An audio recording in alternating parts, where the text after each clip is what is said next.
আমার প্রিয় বন্ধুরা, আজকের চ্যানেলের আমাদের এপিসোডের বিষয় হচ্ছে মাল্টিপ্লিকেশন বা গুণের কিছু সহজ পদ্ধতি। আমরা জানি যে গুণ হচ্ছে বা মাল্টিপ্লিকেশন একটা এমন জিনিস যেটা পরীক্ষাতেই হোক আর কোনো প্রতিযোগিতামূলক পরীক্ষাতেই হোক, গুণ বা মাল্টিপ্লিকেশন খুব জলদি আমাদের যদি করতে পারি তাহলে কিন্তু আমাদের অনেক সময় বেঁচে যায়। তো এই এপিসোডে আমি তোমাদেরকে সেই কিছু সহজ টেকনিক শেখাবো। বোর্ডের যে লেখাগুলো আমি লিখেছি, এখানে বোর্ডের যে লেখাগুলো আমি লিখেছি সেটা দেখে প্রাথমিকভাবে মনে হতে পারে বুঝি এটা কোনো চাইনিজ ভাষা বা আমাদের জাপানি ল্যাঙ্গুয়েজে লিখেছি। আসলে এটার মধ্যে লুকিয়ে রয়েছে আমাদের গুণের সংক্ষিপ্ত নিয়মের সাংকেতিক চিহ্ন বা পদ্ধতি। তো সেটাই তোমাদের আজকে এখানে বিশ্লেষণ করছি। প্রথম চিহ্নটা লক্ষ্য করো যে প্রথম চিহ্নটাতে আমাদের দেখা যাচ্ছে যে এইভাবে গুণ, তারপরে এইভাবে আর এইভাবে গুণ করে সেটাকে যোগ করতে হবে, আবার এইভাবে গুণ। এটা হচ্ছে দুই অঙ্কের গুণ যখন আমরা করব। ধরো এই রকম একটা আমি গুণ করছি, ভালো করে দেখে নাও। এইভাবে, তারপরে এক্সের মতন করে যোগ, তারপরে আবার এই রকম। তা এখানে প্রথম আমাদের মনে হতে পারে বোধহয় এর থেকে বোধহয় গুণের নিয়মটাই সোজা, কিন্তু তা নয়। ওই পদ্ধতি রপ্ত করতে পারলে কিন্তু আমাদের খুব তাড়াতাড়ি হয়ে যাবে। যেমন 7 2 যা হচ্ছে 14, তাহলে বা 7 দুগুণে 14, 14 4 হাতে 1।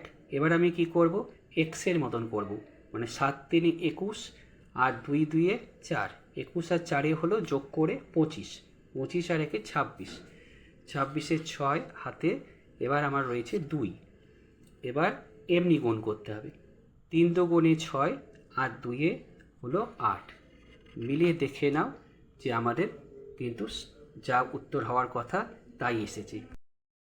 এবার পরের পদ্ধতি, এইটা হচ্ছে 3 অঙ্কের গুণের ক্ষেত্রে। 3 অঙ্কের সংখ্যার সঙ্গে 3 অঙ্কের সংখ্যার যখন গুণ হবে, প্রথমে এমনি, তারপরে এমনি, তারপরে এমনি এমনি এমনি, তারপরে আবার শেষের দুটো এমনি, তারপরে শেষেরটা এমনি। ঠিক আছে? আচ্ছা, তাহলে প্রথমে এমনি, তারপরে এই দুটোকে গুণ করে যোগ করতে হবে, হাতে যা থাকবে, তারপরে এরকম, এইরকম আর এইরকম গুণ করে যেটা হবে সেইটা করে যোগ করতে হবে, হাতেরটাও যোগ করতে হবে, তারপর আবার এই দিকের শেষের দুটো সংখ্যার এইরকম করে যোগ করে হাতেরটা যোগ করে লাস্টেরটা এইরকম। ঠিক আছে? তো দেখি এখানে একটা উদাহরণ নিচ্ছি। প্রথমে হচ্ছে 5 3 15, হাতে 1।